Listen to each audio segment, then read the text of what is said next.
Akan menggunakan metodologi Pak Menko presentasi di sini, perbandingan dari presentasi Pak Menko dengan yang kita kemudian presentasikan di Komisi 11, halaman selanjutnya. Sebelah kiri ini adalah presentasi Pak Menko.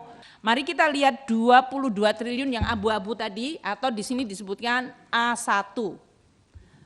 Kami akan menjelaskan A1 itu apa. Yang tadi 22 triliun terdiri dari 3,3 triliun yang menyangkut pegawai Kemenku dan 18,7 yang ditengerai. Tapi itu adalah data korporasi. Seperti kami sampaikan, 3,3 triliun adalah akumulasi transaksi debit kredit dari pegawai Kemenku yang disebutkan oleh PPATK dari kurun waktu 2009 hingga 2023, 15 tahun. Ini termasuk keluarganya. Jadi bisa pegawainya satu, punya suami atau istri, bapak, ibu, anak, dan menantu, dan yang lain-lain. Ini masuk di dalam tadi 3,3 triliun.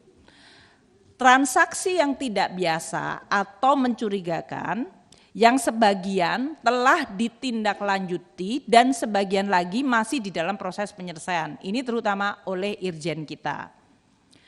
Terdapat surat di dalam 3,3 yang tadi kami sampaikan, merupakan surat permintaan kami kepada PPATK mengenai clearance pegawai yang sedang dalam proses untuk evaluasi, mutasi, promosi. Jadi ini dalam rangka fit dan proper atau baperjakat. Sedangkan 18,7 adalah akumulasi transaksi debit kredit dari korporasi yang ditengerai ada kaitannya dengan pegawai Kemenku. Kami sampaikan lebih lanjut masing-masing tersebut.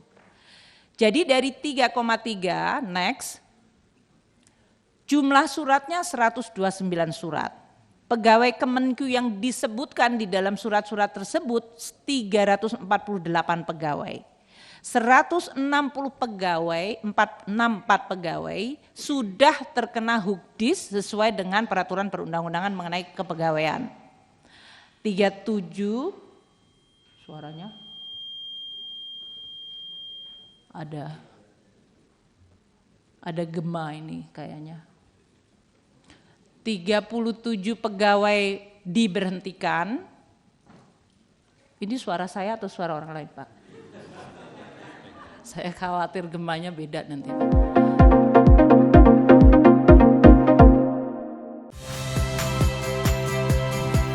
Saya Cynthia Rompas.